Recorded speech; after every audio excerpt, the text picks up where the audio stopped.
چې کله مقصد واضح وي نو که دغه اچیومنټ لږ وي او کو ډېر دی به مطمئن وي. او دا یو خبره د یاد لرلو قابله ده چې په خپل چارپیرچل کې مونږ نظر وکړو چې کومې ادارې یا شخصیات په نورو خلکو باندې اثر اچي یعنی متاثر کن شخصیات وي نو دا به ضرور دا خبره وي چې د هغوی به د ژوند یو مقصد وي او دا مقصد په بنیاد باندې هغوی به خپل اثرات په نورو خلکو باندې اچوي. نو د دې نه دا خبره ثابته شوه چې کوم شخصیت په ژوند کې یا چې په کومه اداره کې مقصد نشته دی نو هغه په نورو خلکو باندې اثر نشي اچولی. ها د ډیرو پیسو یا د غټې عهدې وقتي اثر ضرور وي خو هغه ظاهري وي یعنی د سر د پاسه وي دننه نه وي یعنی هغه د انسانانو په سرونو باندې وي په زړونو باندې نه وي.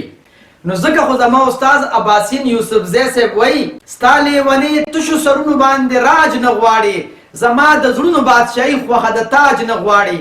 په ژوندانه کې عباسین غوندې تیزی پکار ده دا زندگی لکه د وورې سوړ مزاج نه غواړي. سوال دا پیدا کیږي چې مقصد معلومول جوړ ډیر ګران کار دی. نو خوږو کتونکو دا دونه ډیر ګران کار نه دی آسان کار دی خو د مقصد معلومول نه وروستو په هغې باندې ژوند تېرول لږ ګران ضرور دی.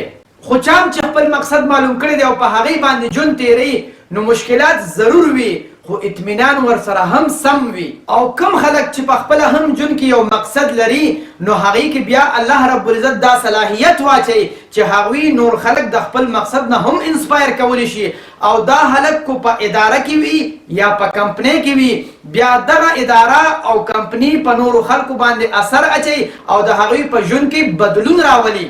بلکې ډېر پیله خو داسې ادارې او کمپنیانې د سوشل موومنټ شکل اختیاروي. اوس کو چېرې تاسو د یو ادارې یا د یو کمپنۍ مقصد معلوموي نو د هغې د فاونډر چې د ژوند کوم مقصد دی همدغه به د هغه د ادارې مقصد هم وي.